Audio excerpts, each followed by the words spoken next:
ছেড়ে দাও আমাকে। কে কে তুমি? আমাকে যেতে দাও। আমি তোমার কি ক্ষতি করেছি বলো তো? পয়সা পয়সা লাগবে তোমার? আমার কাছে অনেক পয়সা আছে, আমি সব দিয়ে দেবো তোমাকে। শুধু আমার প্রাণ রক্ষা করে দাও প্লিজ। সেই ঘন অন্ধকারে একজন ব্যক্তি আসে। একটা ক্যামেরা সেট আপ করে সে রাজের সামনে বসে পড়ে। রঘু, না না না, এবার শুরু হবে মৃত্যুর রিপোর্টিং। তুই তো মরে গিয়েছিলি তাই না? তাহলে এখানে কি করে? প্রশ্ন আমি করব, তুই না। আমি রিপোর্টার রঘু। নিজের অন্তিম রিপোর্টের যাত্রাতে ক্যামেরাম্যান রাজের সাথে কয়েকটা প্রশ্ন করতে করতে। না, আমায় ছেড়ে দাও ভাই, আমি তো তোমার ভাই ছিলাম না, আমি ভুল করে ফেলেছি। তাহলে প্রথম প্রশ্ন, ঠকাতে তুমি কবে থেকে শুরু করলে? আর আমাকে ঠকানোর সময় কে কে তোমার সঙ্গে ছিল? যবে থেকে তুমি ওই পলিটিশিয়ানের রিপোর্টিং করছিলে তবে থেকে? বিক্রম আর বিশেষ করে অংশিকা, ওরা দুজনেই এর মধ্যে জড়িত। আমি আর কি করতাম বলো? আমিও ওদের সাথে জুড়ে যাই আর কি।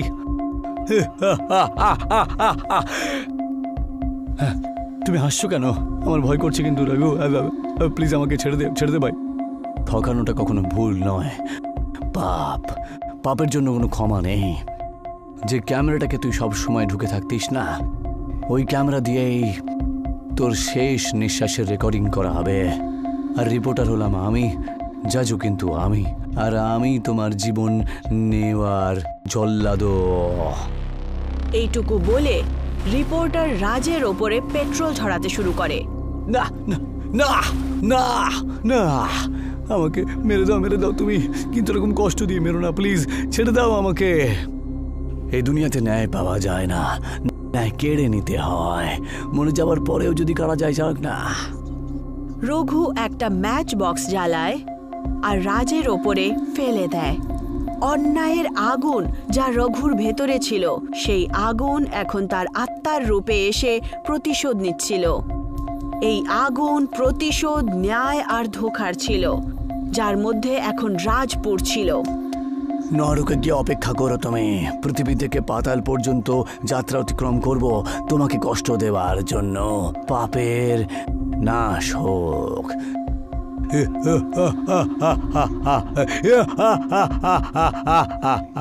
পরের রিপোর্টিং এর জন্য তৈরি।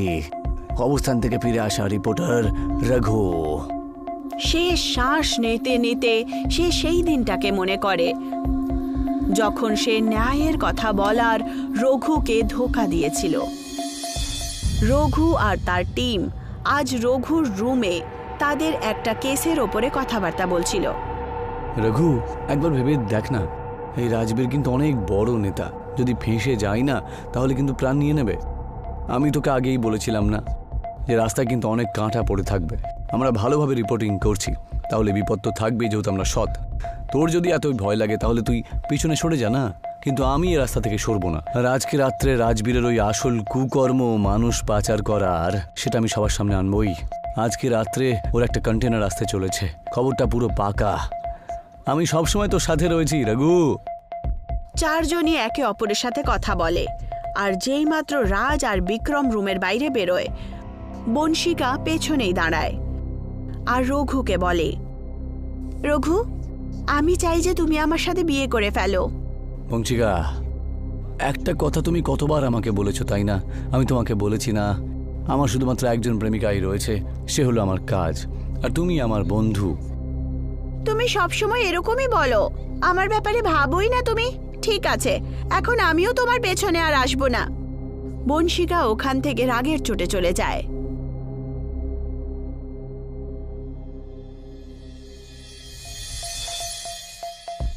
এখন সেই সময় চলে এসেছিল যখন রঘুর জীবনের সবচেয়ে বড় মোড় আসতে চলেছিল।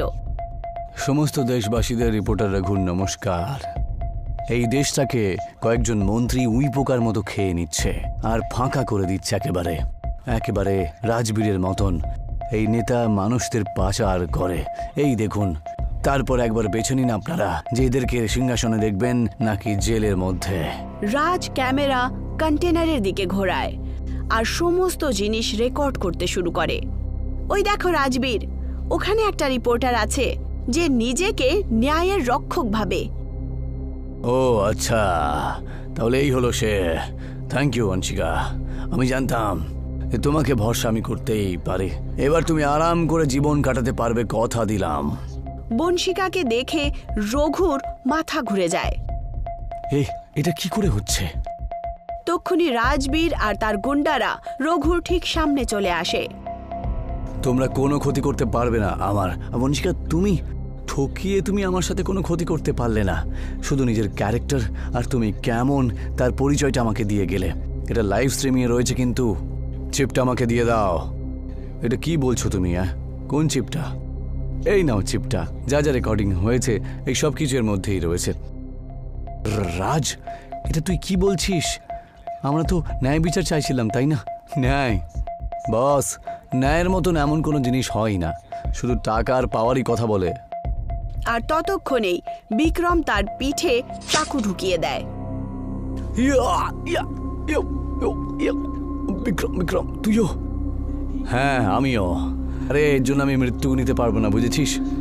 তাই ভাবলাম যে তোকেও যোগ করিনি এর মধ্যে। কিন্তু তুই সবসময় তো ন্যায় ন্যায় করে যাস, তাই না? কারুর কথা তো কানই দিলি না তুই, যত সব। ওরা হাসতে শুরু করে আর ওখানে তাকে ছেড়ে চলে যায়। বৃষ্টি হতে শুরু করে আর যেন সেই বৃষ্টিতেই রঘুর মৃত শরীর কাঁদছিল নিজেদের কাছ থেকে ধোঁকা খেয়ে। বনশিকা রাজবীরের সাথে কথা বলছিল। রাজবীর, আমার তো খুব ভয় করছে। ও আমাদেরকেও মেরে ফেলবে রাজবীর, আমার খুব ভয় করছে। নিজেদের খেয়াল নিজেরাই রাখো তোমরা। এখানে এসে আমার নাম খারাপ হয়ে গেল না, তাহলে পুরো পার্টি নষ্ট হয়ে যাবে। কিন্তু ফোন রাখো আর আমায় কখনো বিরক্ত করবে না। আর দ্বিতীয়বার কল করবে না আমাকে। আমাকে জিজ্ঞাসা করে ঠকিয়েছিলে নাকি? এখন ভোগ করো তোমরা। রাজবীর, শোনো তো। আর বনশিকা ভয়ের চোটে রুমে বসে পড়ে আর নিজের সাথেই বকবক শুরু করে। রঘু আমাকে মেরে ফেলবে, ও মেরে ফেলবে আমাকে। আমি তো ওকে ভালোবাসতাম না। না, ও আমাকে মারবে না। আমাকে মারা উচিত না না তার। কিন্তু আমি তো রঘুকে ধোঁকা দিয়েছিলাম। কিন্তু ভুল তো রঘুর ছিল না। আমার প্রপোজাল কেন মানা করলো? তক্ষুনি হঠাৎ দরজায় একটা ধাক্কা শোনা যায়। বনশিকা প্রচন্ড ভয় পায়। কে কে ওখানে? রঘু, রঘু তুমি নাকি? আমি কিচ্ছু করিনি, আমার ভুল ছিল না। আরে বনশিকা, আমি। দরজাটা খোলো না। বিক্রম, ঠিক আছে, আমি আসছি। বনশিকা দরজা খুলে দেয় আর হঠাৎ করে তার ঘরের লাইট বন্ধ হয়ে যায় আর শুধু বনশিকার চিৎকারের আওয়াজ আসে। হঠাৎ করে একটা বাল্ব জ্বলে আর একটা চেয়ারে বনশিকা দড়ি দিয়ে বাঁধা ছিল। একজন ব্যক্তি অন্ধকারে ক্যামেরা সেট করছিল আর তারপর সেই ব্যক্তি বনশিকার সামনে বসে পড়ে। রঘু? হ্যাঁ, আমি। আর তোমাদের দুজন বন্ধুকেও সঙ্গে নিয়ে এসেছি। আজকে তোমরা সবাই লাইভে থাকবে। নমস্কার দেশবাসীরা, আমি হলাম রঘু। আপনাদের সেবায় সোজা শ্মশান থেকে উঠে এসেছি। আজকে আমরা লাইভ কথা বলবো ঘুষখোর নেতা রঘুবীরের সাথে আর দুজন ঠকবাজ বন্ধুদের সাথে। কি মনে হয় প্রথম প্রশ্ন আমার কার সাথে করা উচিত? আমাদের ছেড়ে দাও রঘু, রাজবীর অনেক পয়সা তোকে দিয়ে দেবে, আমাকেও দিয়েছিল। ওরে আমরা লাইভে আছি, বোকা কথাকার। আরে এসব আজেবাজে কথা বলে কোনো লাভ নেই। আরে তোর পয়সা বেশি দরকার নাকি প্রাণ? না রঘু, আমাকে ছেড়ে দাও। আমি তো শুধু তোমাকে ভালোবাসতাম আর তুমি আমাকে বারণ করতে থাকলে, সেই জন্যই আমি এসব করলাম। এতে আমার নয়, তোমারই ভুল। তাহলে প্রথম রিপোর্টিং করব একটা ভালোবাসার আমরা। বনশিকা, আপনাকে প্রশ্ন করছি আমি, আপনি কি রাজবীরের সাথে আমাকে মারার জন্য সম্পর্ক তৈরি করেছিলেন? হ্যাঁ, কিন্তু কিন্তু আমি আর করতামই কি? তোমাকেই সব জায়গায় দেখতে পেতাম আর আমি চাইতাম না যে তুমি অন্য কারোর হও। তার মানে তুমি আমাকে ভালোই বাসতে না, শুধু একটা পাগলামি ছিল। আর তুমি তোমার জেদটা পূরণ করতে চাও। আর তোমার ঠকানোর জন্য শুধু আমাকেই নয়, পুরো দেশের ক্ষতি করে দিয়েছো তুমি।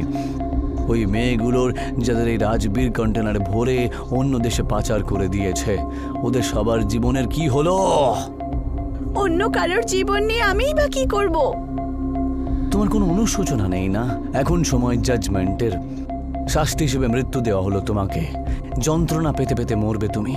তুমি বুঝতে পারবে তোমার প্রাণ তোমার শরীরকে আস্তে আস্তে ছাড়বে। রঘু উঠে বংশিকাকে কোনো একটা জিনিস খাওয়ায়। এটা কি করছো তুমি? আমার এরকম মনে হচ্ছে যেন আমার পুরো শরীর পুড়ে যাচ্ছে। তোমাকে আমি একটা ওষুধ খাইয়েছি। এবার রক্তের প্রতিটা ফোঁটা তুমি অনুভব করতে পারবে না। তুমি চিৎকার করতে পারবে না, কিছু বলতে পারবে। শুধু দম বন্ধ হতে হতে তোমার প্রাণ বেরিয়ে যাচ্ছে, তুমি বুঝতে পারবে। এখন রঘু বিক্রম আর রাজবীরের দিকে তাকায়। আমাদের দিকে এইভাবে তাকিও না তুমি। আমি এইভাবে মরতে চাই না রঘু। এটা কিন্তু খুবই যন্ত্রণাদায়ক, বলে দিলাম। আমায় ছেড়ে দাও। এই রাজবীর আমাকে অনেক পয়সা দিয়েছে। আমি লোভে পড়েছিলাম। আমি লোভে পড়ে গিয়েছিলাম রঘু। আমি তো তোর বন্ধু। ছেড়ে দে আমাকে। যা খুশি তাই বলিস না। বংশিকা তোর সাথে কথা বলার জন্য আমার সাথে এসেছিল, আর এই বিক্রমও বংশিকার পেছু নিতে নিতে এসেছিল, বুঝলি? পয়সার ডিমান্ড তো ওই করেছিল। ডায়লগ মারছিস তাই না? আরে বন্ধুত্ব সস্তা হয় না সাহেব। আর হাসছিল। তাহলে দেশবাসীরা কি মনে করেন? বিক্রমকে কি আমাদের আরো পয়সা দেওয়া উচিত নাকি? আমার মনে হয় ও বলতে চাইছে যে আরো পয়সা তোমাকে দেওয়া উচিত বিক্রম। না না, তুমি সব কি বলছো? কোন পয়সা? আমি পয়সা চাই না, কোনো পয়সা চাই না।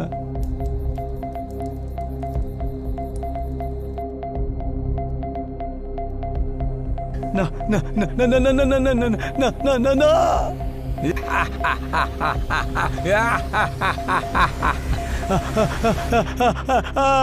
অনেক পয়সা চাইছিলি না? তোর খুব দরকার ছিল। নে, সোনার একটা ছোট্ট তাজ আমার তরফ থেকে। তক্ষুনি রঘু সোনা বিক্রমের চুলে ফেলে দেয়। সাইকো, সাইকো তুই একটা। আমায় ছেড়ে দে, ছেড়ে দে আমাকে। ব্যাস, এর মধ্যে ভয় পেয়ে গেলে তো? তুমি তো ঈশ্বর বলতে নিজেকে, যে মানুষদের জীবনের নির্ণয় তুমি নিজেই নিতে পারতে। ওই মেয়েগুলোর জীবন তুমি নষ্ট করার সময় নিজেকেই তুমি একেবারে ভগবান মনে করতে, তাই না? না, আমি যন্ত্রণা পেতে চাই না। আমাকে ছেড়ে দাও। আমি ওদের সবাইকে ফিরিয়ে নিয়ে আসবো।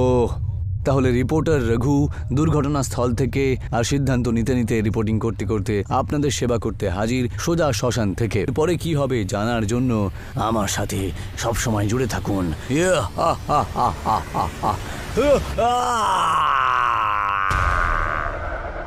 শ্মশানের রিপোর্টার আবার ন্যায়ের জন্য লাইভ আসবেই।